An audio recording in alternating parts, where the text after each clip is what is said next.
Good morning, dear students. So today we will start the first module of basic thermodynamics. So here in the first module,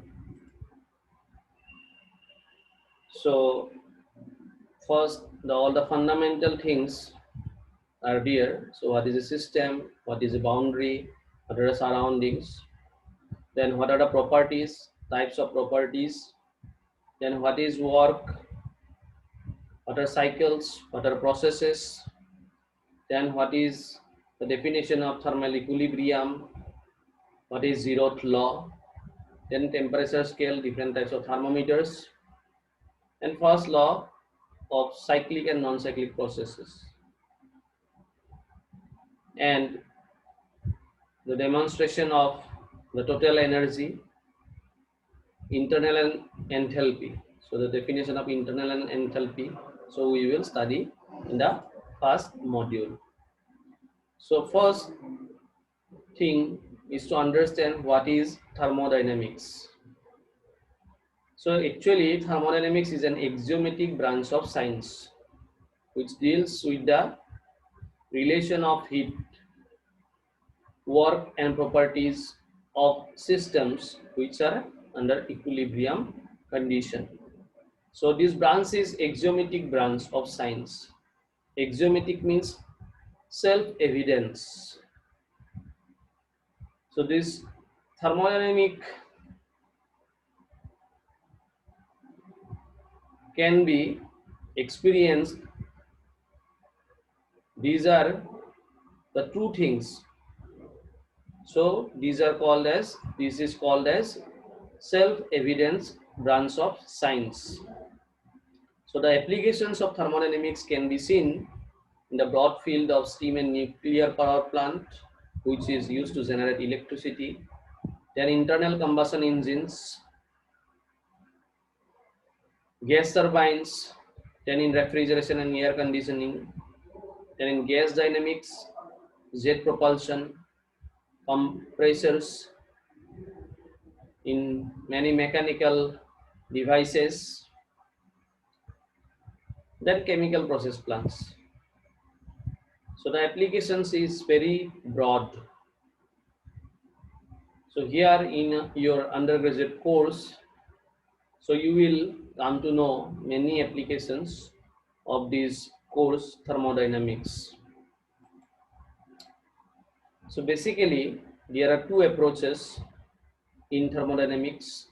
So one will be the macroscopic or the classical thermodynamics. The second one is the microscopic or the statistical thermodynamics. So in macroscopic approach, the system is analyzed by taking the behavior of some average molecules. Suppose the property pressure. So here in macroscopic approach, the pressure will be defined as the average rate of change of momentum of all molecular collisions on a particular unit area.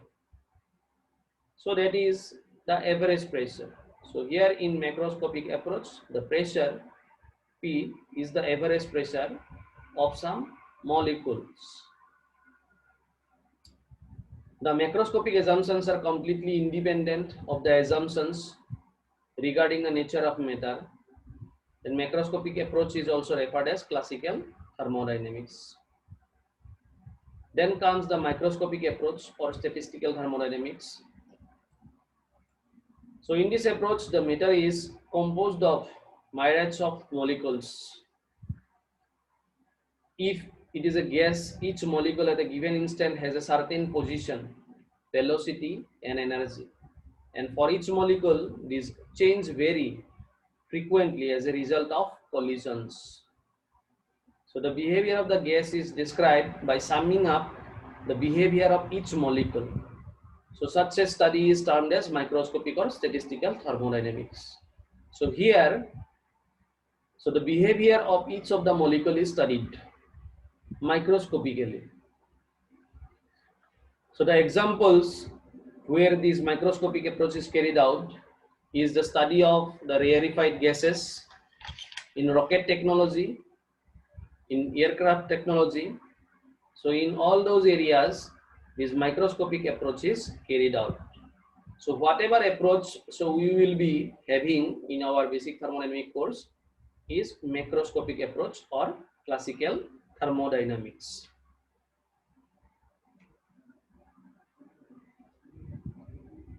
So concept of continuum. So concept of continuum generally comes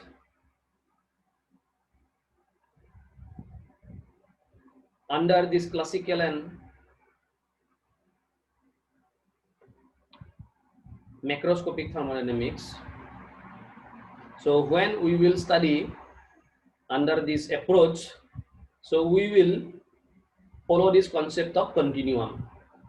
Actually, it is a kind of idealization of continuous description of matter, where the properties of matter are considered as continuous function of space variable.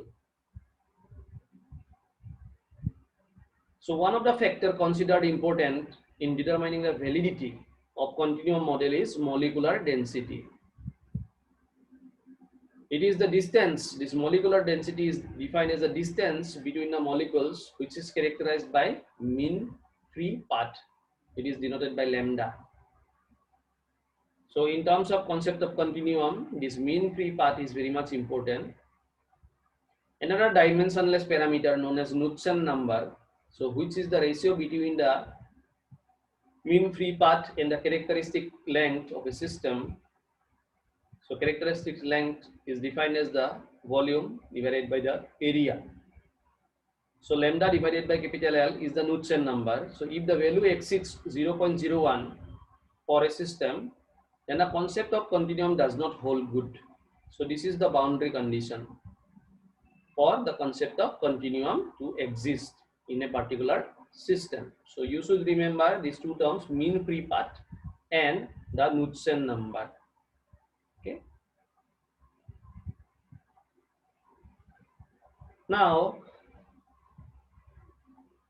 to have a study on a particular section or segment, so in relation to the thermodynamics, so first we should define what is a system.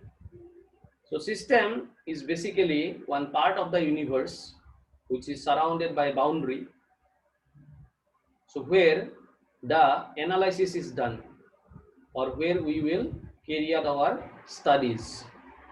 So basically anything which is